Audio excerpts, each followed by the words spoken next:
Более 3 миллиардов рублей привлекли из федерального бюджета на развитие здравоохранения в Якутии в прошлом году. Такие цифры озвучили сегодня на коллегии Минздрава Республики. Львиную долю средств, это более 2 миллиардов рублей, направили на строительство республиканского перинатального центра в Якутске. Сейчас ведутся свайные работы, строительство центра должны завершить в 2016 году.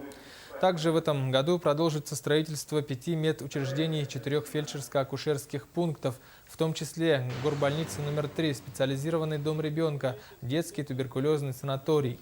Кроме того, продолжится капитальный ремонт объектов здравоохранения. На эти цели предусмотрели 100 миллионов рублей. Это в 2 раза меньше, чем в прошлом году.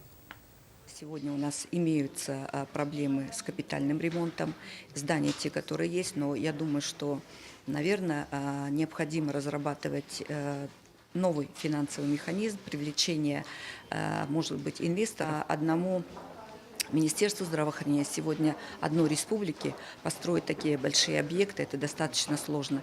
Но тем не менее мы ищем новый финансовый механизм для того, чтобы не останавливаться, а идти по плану, который был принят, но только в немного другом экономическом русле.